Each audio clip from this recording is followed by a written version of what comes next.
నమస్తే studios news కి స్వాగతం. బులెటిన్ ముందుగా హెడ్లైన్స్.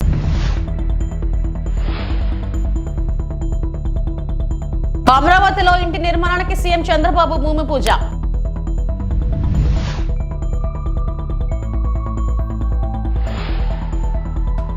అహ్మదాబాద్ సబర్మతి ఆశ్రమాన్ని సందర్శించిన తెలంగాణ ముఖ్యమంత్రి ఏ రేవంత్ రెడ్డి.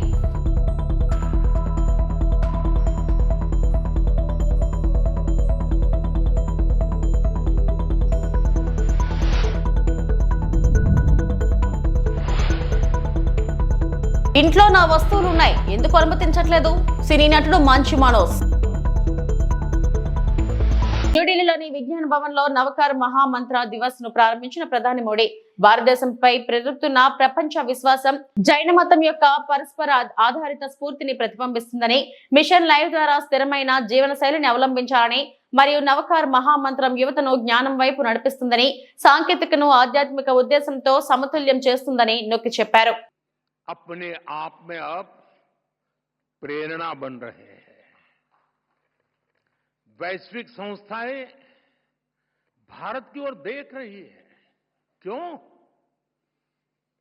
क्योंकि भारत आगे बढ़ा है। और जब हम आगे बढ़ते हैं, ये भारत की विशेषता है, जब भारत आगे बढ़ता है तो दूसरों के लिए रास्ते खुलते हैं। यही तो जैन धर्म की भावना है। मैं फिर कहूंगा, परोपकार जीवाना, जीवन आपसी सहयोग से ही चलता है। इसी सोच के कारण भारत से दुनिया की अपेक्षाएं भी बढ़ी है और हम भी अपने प्रयास तेज कर चुके हैं। आज सबसे बड़ा संकट है, अनेक संकटों में से एक संकट की चर्चा ज्यादा है, क्लाइमेट चेंज। इसका हल क्या है? Sustainable lifestyle. इसलिए भारत ने शुरू किया मिशन लाइफ। मिशन लाइफ का अर्थ है लाइफस्टाइल फॉर एनवायरमेंट, लाइफ। और जैन समाज तो सदियों से यही जीता आया है।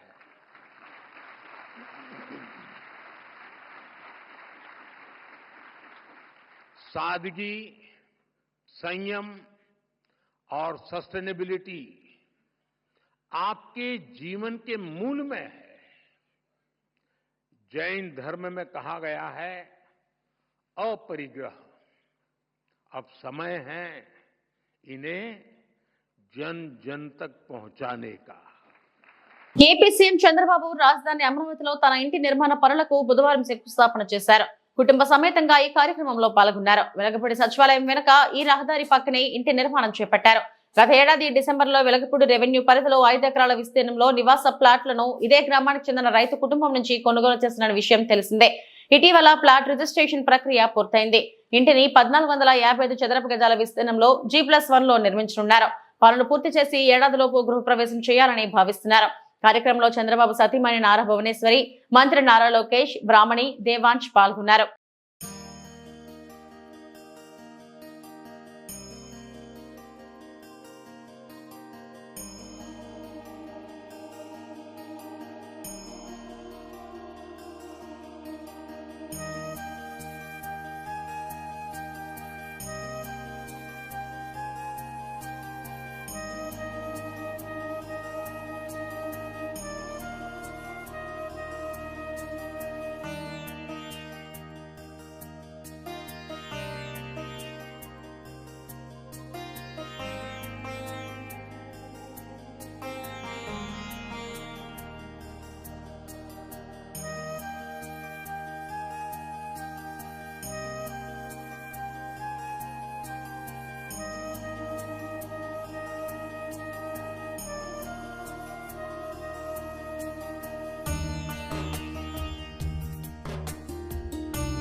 తెలంగాణ ముఖ్యమంత్రి రేవంత్ రెడ్డి అహ్మదాబాద్ సబర్మతి ఆశ్రమం సందర్శించి జాతిపిత మహాత్మా గాంధీకి నివాళులు అర్పించారు.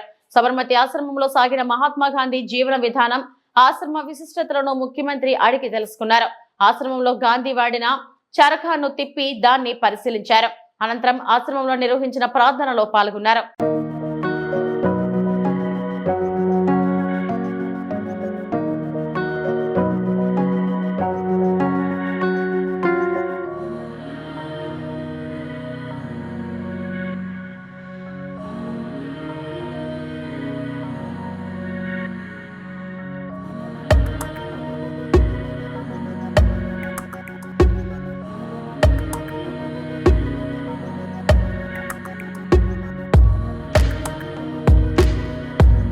నర్సీపట్నం ఏరియా ఆసుపత్రి సమీక్ష సమావేశంలో పాల్గొన్న గౌరవ సభాపతి speaker Ayyanna Patrudu. Narsipatnam NTR area hospital అభివృద్ధి కమిటీ సమీక్ష సమావేశం ఆసుపత్రి మీటింగ్ హాల్లో జరిగింది. ఈ కార్యక్రమానికి గౌరవ సభాపతి, గౌరవ స్పీకర్ అయ్యన్న పాత్రుడు ముఖ్య అతిథిగా హాజరయ్యారు. ఆయనతో పాటు అనకాపల్లి జిల్లా collector Vijayakrishnan, DCHO doctor Srinivasarao, DMHO doctor Jyothi, hospital superintendent doctor Sudha Sharada, Janasena నియోజకవర్గ ఇన్ఛార్జ్ సూర్యచంద్ర పాల్గొన్నారు.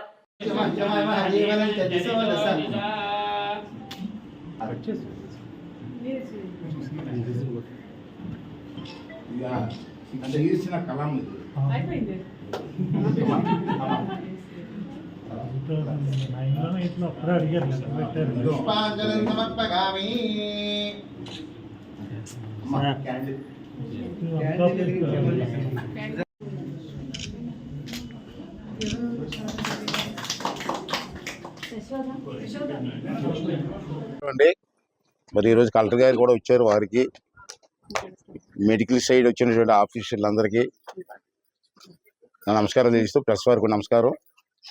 నర్సీపట్నం హాస్పిటల్ గురించి నేను ప్రత్యేకంగా మీకు చెప్పనవసరం లేదు, మీ అందరికి తెలిసిందే.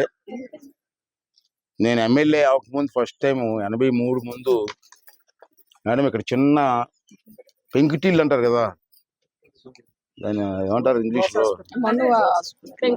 పెంకుటి చిన్న పెంకుటి టైల్ హౌస్ ఉండేది ఇక్కడ. దాంట్లో 8 బెడ్ 9 బెడ్ హాస్పిటల్ అప్పుడు నేను ఫస్ట్ టైం ఎమ్మెల్యే అయ్యేటోటికి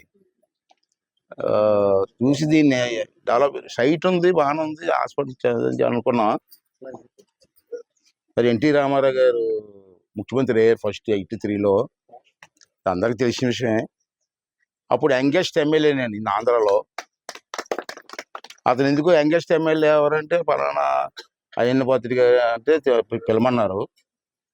పిలవమంటే అప్పుడు వెళ్ళాను. నేను వెళ్తే చూసి నీ వయసు ఎంత అంటే 25 years అన్నాను. ఎవరు యంగెస్ట్ ఎమ్మెల్యే స్టేట్ అన్నాడు, భుజం తట్టేలాగా. అతను రామారావు గారి స్టైల్ మీకు తెలుసు కదా, ఏం వరం కావాలో కోరుకో అన్నాడు. అంటే నేను అన్నాను, మాకు హాస్పిటల్ కావాలి సార్ అన్నాను. ఓకే హాస్పిటల్ లేదా అన్నాడు. లేదు సార్ అన్నాను. ఓకే అని చెప్పి 100 బెడ్ హాస్పిటల్ ఫైల్ తెమ్మని చెప్పి సంపించడం. అలా పుట్టింది ఈ హాస్పిటల్. తర్వాత అలాగే ఎదుర్కొంటూ వచ్చింది. ఎంతో ఏజెన్సీ ఏరియా కూడా ఇక్కడికి వస్తారు ఎక్కువ. తర్వాత చింతపల్లి కానీ పాడేరు కానీ 9 హాస్పిటల్ ఉండేవి కాదు. చంద్రబాబు వచ్చింది, డెవలప్ అయింది. అయినా సరే ఏజెన్సీ కానీ ఇక్కడికి వస్తారు. అక్కడ తున్నించి కూడా డెలివరీకి ఇక్కడికి వస్తారు. డెలివరీ స్పెషాలిటీ ఇక్కడ మొదటి నుంచి తుని నుంచి వచ్చేస్తారు. నేను అడిగే మీ హాస్పిటల్ ఉంది కదా అంటే లేదంటే ఇక్కడికి వచ్చేస్తారు. అంత ఫేమస్ హాస్పిటల్ అమ్మా. అది మొదటి నుంచి నాకు అదే ఇంట్రెస్ట్, 10 మంది కూడా వస్తాయని చేసాం.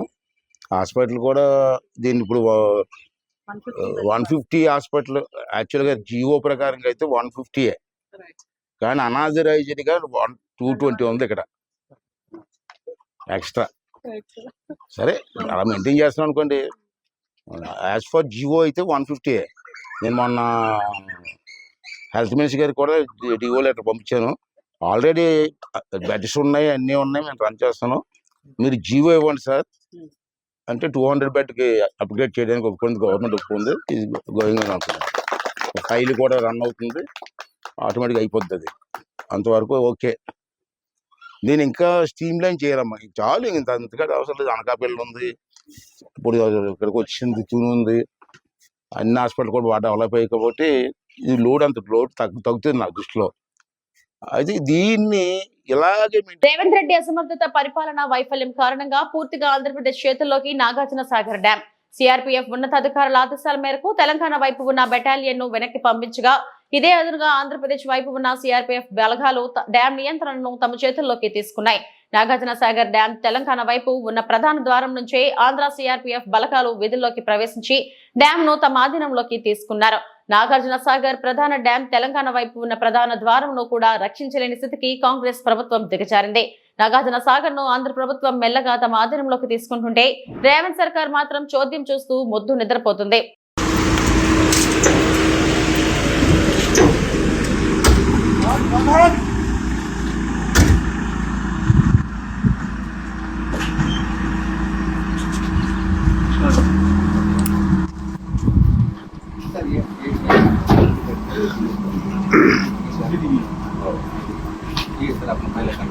ये अपना मेन यहाँ पे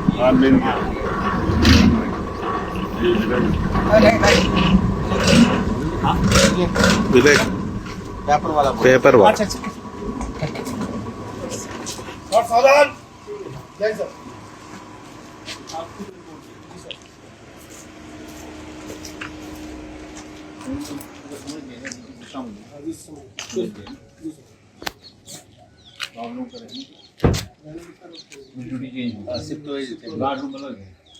गार्ड रूम नहीं है सब, ओनली वेटिंग.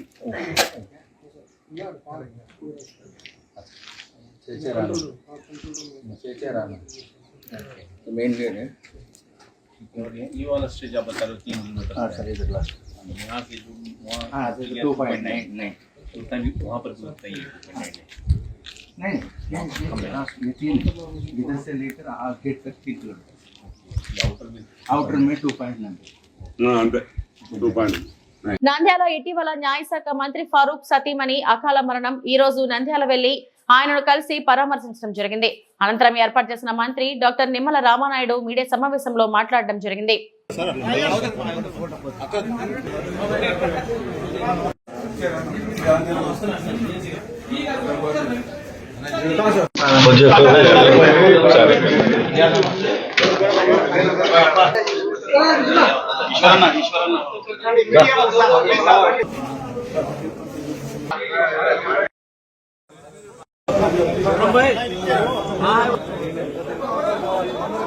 ఈవేళ చంద్రబాబు నాయుడు గారు కానీ అదేవిధంగా నారా లోకేష్ బాబు గారు కానీ ఉమ్మడి కర్నూలు జిల్లా మీద ప్రత్యేకమైనటువంటి శ్రద్ధ సాగునీరు త్రాగునీరు ప్రాజెక్టుల మీద పెడుతూ ఉన్నారు. ఆయన పాదయాత్రలో కూడా కర్నూలు జిల్లాలో ఈ యొక్క బాధలు కష్టాలు ఈ వలసలు అన్నీ కూడా ఆయన కూడా ప్రత్యక్షంగా చూశారు. అందుకే ఈవేళ ప్రాధాన్యత ఈ కర్నూలు జిల్లాకి తీసుకోమని చెప్పడం. ఒక ఇరిగేషన్ శాఖ మంత్రిగా కూడా నేను అంటే నంద్యాలైన కర్నూలు జిల్లాకు కూడా నేను ఇన్ఛార్జ్ మినిస్టర్గా ఒక ఇరిగేషన్ మినిస్టర్గా ఉన్నాం కాబట్టి ఉమ్మడి జిల్లాగా దీని మీద కూడా మేము ప్రత్యేకమైన దృష్టి పెట్టి ఏదైతే మీరు చెప్పినట్లుగా ఆ పెండింగ్ ప్రాజెక్ట్స్ ఏవైతే ఉన్నాయో అంటే ఆర్థిక పరిస్థితి ఇప్పుడు అనుకూలించేటువంటి పరిస్థితి లేకపోయినప్పటికీ కూడా ఎందుకంటే 14 లక్షల కోట్ల అప్పు మా నెత్తి మీద పెట్టి ఇప్పుడే చెప్పాం 18,000 కోట్లు బకాయిలు పెట్టిపోయాడు బిల్లులని అవన్నీ ఇప్పుడు మనం చెల్లించవలసిన పరిస్థితి. ఇప్పుడు కూడా మేము ఎవరైనా మంత్రులు నలుగురం కలిస్తే ఇప్పుడు మొన్ననే మేము సత్యకుమార్ గారు ఏదైతే మన ఆరోగ్య శాఖ మంత్రి ఆయన నన్ను అడిగాడు ఎన్ని అప్పులు ఉన్నాయి మీ బిల్లులు అని అంటే నేను 18,000 కోట్లు అని అన్నా. అయితే నీ మీద నేను బెటర్ మాకు 6,000 కోట్లే ఉన్నాయని చెప్పాడు. ఈ లోపల అక్కడ ఇంకొక మంత్రి ఆర్ఎన్ మీద ఉంటే నాది 9,000 కోట్లు అప్పులు ఉన్నాయని చెప్పాడు. అంటే బిల్లులు బకాయిలు అంటే ఇట్లా మంత్రులు నలుగురం కలిస్తే ఎవరి శాఖ ఎంతెంత బకాయిలు ఉన్నాయో అంటే అట్లాంటి పరిస్థితి అయిపోయింది. అయినప్పటికీ కూడా ఈరోజు పరిపాలనా దక్షత ముఖ్యమంత్రి చంద్రబాబు నాయుడు గారు ఉన్నారు, పవన్ కళ్యాణ్ గారు ఆయన తోడుగా ఉన్నారు, వీరిద్దరికీ పైన నరేంద్ర మోడీ గారు అండగా ఉన్నారు. ఖచ్చితంగా మీరు చెప్పినట్లుగా అత్యంత వెనకబడినటువంటి యొక్క కర్నూలుకి అత్యంత ప్రాధాన్యతనిచ్చి ఆ పెండింగ్ ప్రాజెక్టులని 1 by 1 ఒక్కొక్కటి ప్రయారిటీగా క్లియర్ చేస్తారు. ఉమ్మడి విశాఖ జిల్లాలో చికెన్ వేస్టేజ్ మాఫియా దందా, కాసులు కురిపిస్తున్న కోళ్ల వ్యర్థాలు, ప్రజా ఆరోగ్యంతో చెలగాటం, చేపలకు ఆహారంగా కోళ్ల పేగులు, తల, చర్మం వ్యర్థాలనే వ్యాపారంగా మార్చేశారు. ఈ రోజుల్లో ప్రతిదీ వ్యాపారమే. ఆఖరికి పనికిరాని చికెన్ వేస్ట్ ను కూడా వ్యాపారంగా మార్చుకుని చేపల పెంపకందారులు రెచ్చిపోతున్నారు. సిపిఎం జిల్లా కార్యదర్శి వర్గ సభ్యులు డి వెంకన్న పేర్కొన్నారు.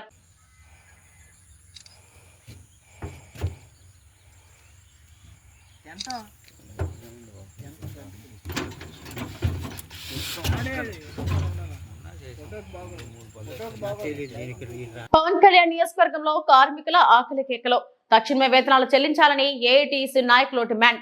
కాకినాడ జిల్లా పిఠాపురం మున్సిపాలిటీ పరిధిలో సులభ కాంప్లెక్స్ లో పనిచేస్తున్న కార్మికులకు 5 నెలలు గడుస్తున్న జీతాలు ఇవ్వకపోవడంతో మంగళవారం మున్సిపల్ కార్యాలయం ఎదురుగా ధర్నా నిర్వహించారు.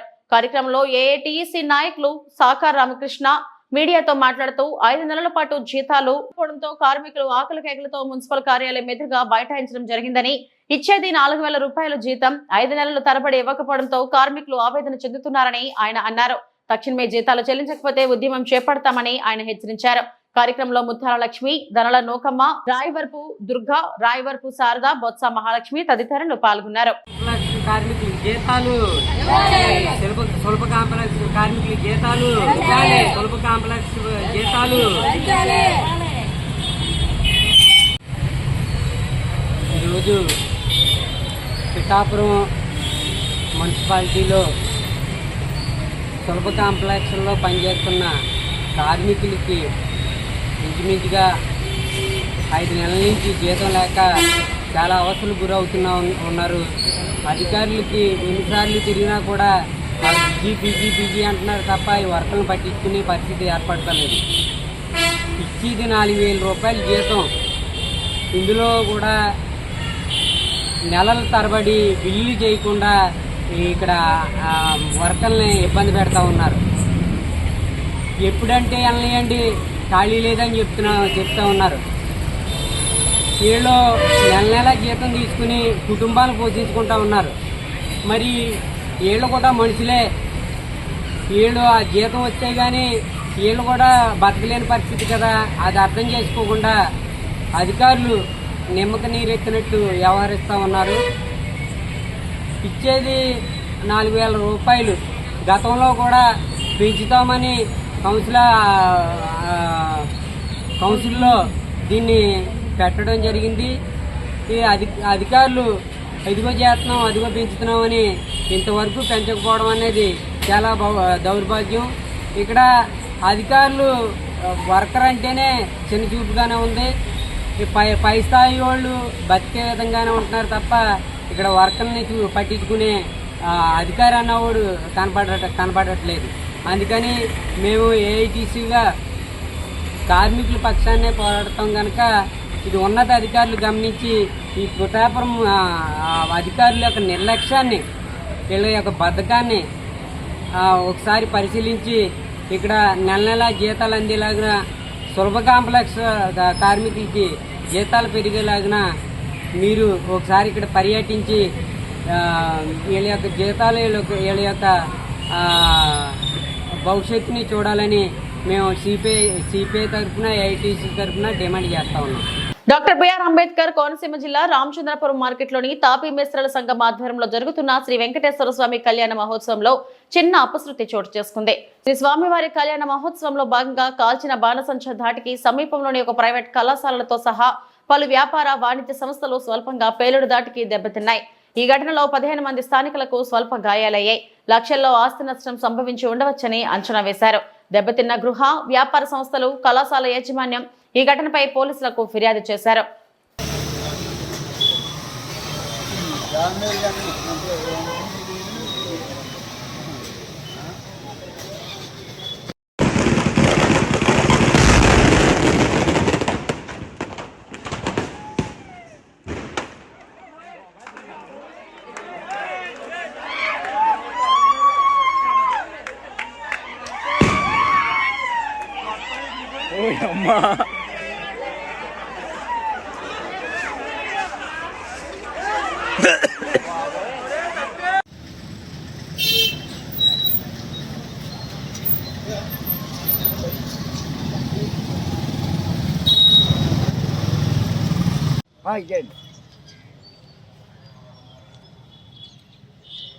అన్ని బాగా ఉన్నాయి, ఎప్పుడు ఎలా జరగలేదండి.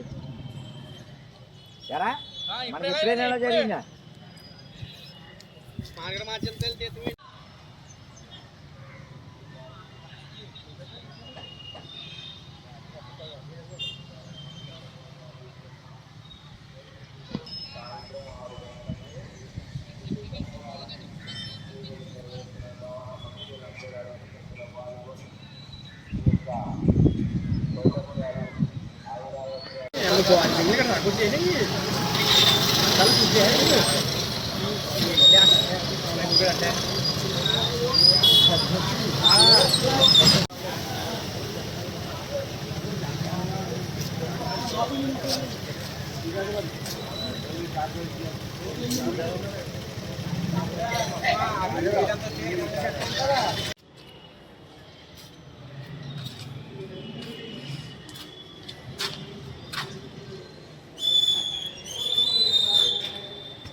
రోజుకి 500 రూపాయలు అద్దెచ్చి వ్యాపారం చేసుకుని ఎక్కువండి.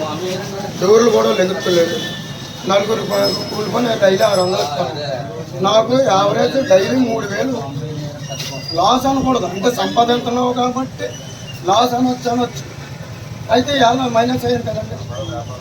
రాత్రి అనుకోకుండా మేమిద్దరం ఎక్కడైపు వస్తున్నామండి. నిజంగా ఆ డోర్ పంపిపోవాలండి. మేము సుమారు 11:30, 12 అవుతాం. టైం అయితే నేను చూడలేదు. ఎక్కడ ఉన్నానండి. పెద్ద గద లాంటిది పెట్టారు అక్కడ. అది వచ్చి మా కళ్ళు మీద పడిపోయిందండి. కళ్ళు పైరు కమ్మండి. ఎలా తీసుకెళ్ళారు. డోర్లు లోపల పోయినాయండి. అదేంటి పెట్టి ఏంటండి ఈ డ్యామేజ్ ఎక్కడ పడింటారు. ఇప్పుడు నేను ఒకటి దగ్గర ఒక షాప్ ఓనర్ దగ్గర నేను అద్దెకి తీసుకున్నాను. అతను ఈ డోర్లు చేయించంటే అంత స్తోమత నాకు ఎక్కడ ఉంటుంది. సౌండ్కే అండి. మార్క్ శంకర్ త్వరగా కోలుకోవాలని జన సైనికులు ఆంజనేయ స్వామికి ప్రత్యేక పూజలు చేశారు.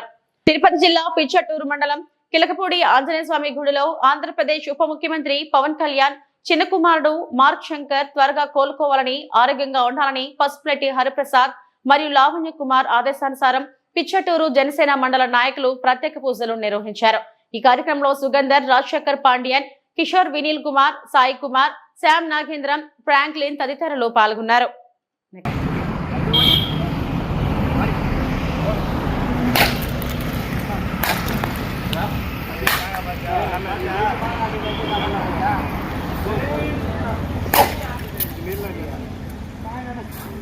జై జనసేన. జై జనసేన. అందరికీ నమస్కారం. మా పవన్ కళ్యాణ్ గారి కొడుకు మార్క్ శంకర్ గారికి అగ్ని ప్రమాదం జరిగింది కాబట్టి నేను మా జనసేన పార్టీ తరఫున కార్యకర్త మెగా ఫ్యామిలీకి ఇష్టమైన దైవం శ్రీ ఆంజనేయ స్వామి గారికి పూజలు చేసి త్వరగా ఆయన కోరుకోవాలని మనస్ఫూర్తిగా కోరుకుంటున్నాము. జై జనసేన. జై జనసేన. జై జనసేన. జై జనసేన. జై జనసేన. జై శ్రీరామ్. జై శ్రీరామ్. జై శ్రీరామ్. ఆత్రేయపురం మండలం వాడపల్లి క్షేత్రంలో కొలువైన శ్రీ వెంకటేశ్వర స్వామి కళ్యాణ మహోత్సవం మంగళవారం రాత్రి 7:30 గంటలకు వైభవంగా మొదలైంది. సర్వ జగత్ రక్షకుడైన శ్రీవారు సర్వాభరణ భూషితుడై నుదుటిన కళ్యాణ తిలకం, బుగ్గన చుక్కతో సిగ్గులొలుకుతున్న ఉభయ దేవేరులను పెంట్లాడారు. భక్తుల గోవిందరామ స్మరణ, అర్చకులు, పండితుల వేద మంత్రోచ్చరణల నడుమ కళ్యాణ వేడుక వైభవంగా జరిగింది. రాష్ట్రం నలుమూలల నుంచి తరలివచ్చిన భక్తులతో వాడపల్లి క్షేత్రం ఆధ్యాత్మిక శోభను సంతరించుకుంది. దేవాదాయ ధర్మదాయ శాఖ regional joint commissioner M Vijayaraju, deputy commissioner, దేవస్థానం ఈవో ఆధ్వర్యంలో శ్రీవారి కళ్యాణ మహోత్సవాలు వైభవంగా సాగాయి. ప్రత్యేక మండపంలో వాడపల్లి క్షేత్రంలోని విశాలమైన ప్రదేశంలో పంచద్రవ్యాలు, సుగంధ పరిమళాలు, సువాసనలు వెదజల్లే పువ్వులతో ప్రత్యేకంగా అలంకరించిన కళ్యాణ మండపంలో స్వామివారి కళ్యాణం ఘనంగా నిర్వహించారు.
చిన్మయస్వరూపుడు స్వామి, సచ్చిదానంద రూపుడు స్వామి, ఈ సమస్త విశ్వాన్ని కూడా ఆవిర్భవించినటువంటి స్వామి. అటువంటి స్వామి ఆ వరుడుగా ఇక్కడ లక్ష్మీనారాయణ స్వరూపవర, సాక్షాత్తుగా లక్ష్మీనారాయణుడే ఈ భూలోకంలో వెంకటేశ్వర స్వామిగా అవతరించారు. తరువాత భార్గవి లక్ష్మీ ఆ నారాయణుడికి నచ్చేలాగా, ఆ పరమాత్ముడు పరవశించేలాగా, ఆ పురుషోత్తముడు పలకరించేలాగా, ఆ అలంకార ప్రియుడు ఆనందపడేలాగా ఇంకొక్కసారి మరొక్కసారి చక్కగా పలకాలి మహానుభావుడికి. మన ముందు తరాల వారిని, మన తర్వాత తరాల వారిని కూడా తరింపచేసేది కూడా ఆ నామం మాత్రమే. గోవిందా గోవిందా గోవిందా గోవిందా. రెండు చేతులు చూడండి, మహానుభావుడు కనురాగలిగిన గోవిందా గోవిందా గోవిందా గోవిందా గోవిందా. మన వాడమనే వాసుని వినపడేలాగా. ఇవి ఇప్పటివరకు నా బులెటిన్ అప్డేట్స్. నమస్తే.